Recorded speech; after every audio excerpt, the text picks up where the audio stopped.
గణేశాయ నమ, గాయత్రీదేవ్య నమ, మహాసరస్వతి నమ, మాతాపితృభ్యో నమ. ముందుగా ప్రేక్షక వీక్షణ భాషలందరికీ కూడా సంక్రాంతి శుభాకాంక్షలు. ఈ పండుగలు మీరు అందరూ ఆనందంగా జరుపుకోవాలి అని మనస్ఫూర్తిగా ఆశిస్తూ, ఇక 11వ తారీఖు జనవరి 2026 నుండి 17వ తారీఖు జనవరి 2026 వరకు కూడా ఈ వారం ద్వాదశ రాశుల వారికి కూడా ఎలా ఉండబోతుందో చూద్దాం. అయితే 14వ తారీఖున భోగి పండుగ వచ్చింది కాబట్టి, అందులో ఏకాదశితో కూడుకున్న పండుగ కాబట్టి ఇంట్లో సత్యనారాయణ స్వామి వ్రతం చేసుకుంటే చాలా విశేషం. కాబట్టి చేసుకోవడానికి ప్రయత్నం చేయండి. ఇక ద్వాదశ రాశుల వారికి కూడా ఈ వారం ఎలా ఉండబోతుందో చూద్దాం. ముందుగా మేషరాశి వారి యొక్క ఫలితాలు. అయితే ఈ వారం మీ గోచార గ్రహగతులు కనుక చూసుకున్నట్లయితే ఇబ్బందులు ఎక్కువగా కనపడుతున్నాయి, జాగ్రత్తగా ఉండాలి. ముఖ్యంగా నిద్రాహారాల విషయంలో ఎక్కువ జాగ్రత్త తీసుకోండి. సమయాన్ని తినడం, సమయాన్ని పనుకోవడం, చాలా జాగ్రత్తగా వ్యవహరించడం చేసుకోవాలి. ఆరోగ్యం పట్ల ఎక్కువ శ్రద్ధ పెట్టాలి, టెన్షన్లు తగ్గించుకోవాలి. మీరు తీసుకునే చెడు నిర్ణయాల వల్ల మీ కీర్తి గౌరవ మర్యాదలు తగ్గడమే కాదు, ఆర్థికంగా దెబ్బతింటారు. కాబట్టి మంచి నిర్ణయాలు తీసుకునే ప్రయత్నం చేయండి. ఏదో అక్రమ మార్గంలో డబ్బులు సంపాదించేయాలి, షేర్లో ట్రేడింగ్లో డబ్బులు చేయాలనుకుంటే నష్టపోతారు. ఒకసారి ట్రేడుల్లో షేర్లు పెట్టేవాళ్ళు జాతకాలు చూసుకుని బలంగా ఉంటేనే పెట్టాలి. ఇంకా ముఖ్యమైనటువంటి విషయాలు మర్చిపోవడం కానీ, చేయవలసిన పనులు వాయిదాలు పడడం కానీ, కొన్ని అనవసరమైనటువంటి నిర్ణయాలు తీసుకోవడం కానీ మిమ్మల్ని ఇబ్బంది పెడుతుంది.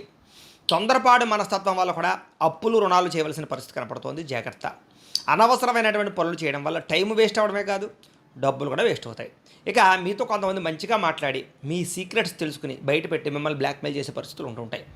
డబ్బుల విషయంలో కూడా అంతే, జాగ్రత్తగా ఉండాలి. ఇక పెద్దవారి మనసును నొప్పించడం కానీ, ఇంట్లో పెద్దవాళ్ళతో గొడవలు పెట్టుకోవడం కానీ మీకు మంచిది కాదు. అలాగే ప్రేమించిన వ్యక్తులతో కూడా జాగ్రత్తగా ఉండాలి. అలాగే పై వాళ్ళ అధికారుల యొక్క అనుమతి లేకుండా చేసే పనుల వల్ల నష్టాలు ఉన్నాయి. కాబట్టి ఏదైనా మీరు పనులు చేసేటప్పుడు మీకన్నా పై వాళ్ళ యొక్క అనుమతి ఉందా లేదో చూసుకోండి. మీ ప్రతిభకు తగ్గ గుర్తింపు అయితే కనబడటం లేదు కాబట్టి చాలా జాగ్రత్తగా వ్యవహరించాలి. పెట్టుబడుల తగ్గ లాభాలు అయితే కనబడటం లేదు. వ్యాపారాల్లో కూడా అంతంత మాత్రమే వ్యాపార లాభాలు, ఇంకా నష్టాలు కూడా కనపడుతూ ఉన్నాయి. ఎక్కువ జాగ్రత్తలు తీసుకోవాలి. అప్పులు ఇవ్వడం కానీ, అప్పులు తీసుకోవడం కానీ రెండూ మీకు ఈ ఇబ్బందిని గురి చేస్తాయి. కాబట్టి జాగ్రత్త. స్త్రీ పురుష వ్యామోహాలు బాగా పెరిగిపోయే అవకాశం కనపడుతుంది. కష్టపడకుండా డబ్బులు రావాలనుకున్న మాత్రం ఎప్పుడూ అలాంటి ఆలోచనలు చేయకండి, ఇబ్బంది పడతారు.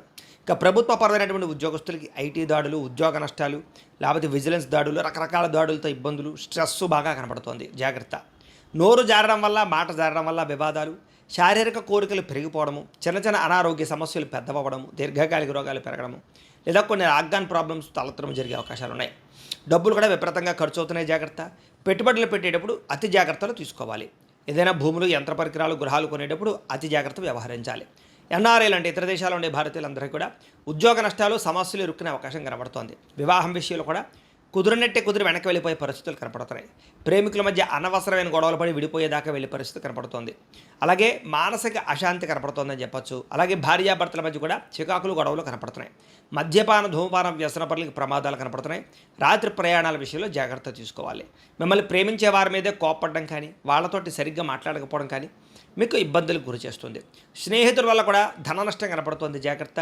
స్త్రీ పురుష వ్యామోహాలు, కఠినంగా మాట్లాడడము, జోత ప్రక్రియలు, వీటి వల్ల ఈ వారం చాలా ఇబ్బందులు ఉన్నాయి. విద్యార్థులు కూడా ప్రేమ వ్యవహారాల వల్ల, సెల్ ఫోన్ వ్యామోహాల వల్ల చదువు పట్ల ఏకాగ్రత తగ్గడము, మీరు అనుకున్న గోల్స్ రీచ్ అవ్వలేకపోవడము, కంప్యూటర్ పరమైనటువంటి ఈ ఎలక్ట్రానిక్ పరమైనటువంటి నాలెడ్జ్ విషయంలో కొంచెం కన్ఫ్యూజ్ కనపడుతుంది. ఉద్యోగస్తులకి అధికారిక ఒత్తిడి బాగా కనపడుతుంది, మెంటల్ టెన్షన్లు బాగా కనపడుతున్నాయి. స్త్రీలకు కూడా పరపురుష వ్యామోహాలు బాగా కనపడుతున్నాయి. తప్పుడు నిర్ణయాలు తీసుకోవడాలు కానీ, అనవసరమైన వ్యక్తులు నమ్మడం కానీ, కొత్త పరిచయాల వల్ల ఇబ్బందులు కనపడుతున్నాయి. ఆర్థిక ఇబ్బందులు, మానసికపరమైనటువంటి ప్రశాంతతలు ఒప్పించే అవకాశాలు, ఆరోగ్య సమస్యలు కనపడుతున్నాయి. వ్యాపారపరంగా అంతంత మాత్రమే వ్యాపార లాభాలే కనపడుతున్నాయి. మూర్ఖంగా వ్యవహరించడం వల్ల, తప్పుడు నిర్ణయాలు తీసుకోవడం వల్ల, దురుసుగా పెట్టుబడులు పెట్టడం వల్ల ఇబ్బందులు పడతారు. కాబట్టి ఎక్కువ జాగ్రత్తలు తీసుకోవాలి. ఏది ఏమైనా కూడా ఒకసారి మీ పర్సనల్ జాతకం కూడా ఎలా ఉందో ఒకసారి చూపించుకుని, ఏదైనా దోషాలు ఉంటే వాటికి పరిహారాలు చేయించుకుని ముందరికి వేసినట్లయితే మీకు రాబోయే రోజులు శుభప్రదంగా ఉంటాయని తెలియజేస్తుంది.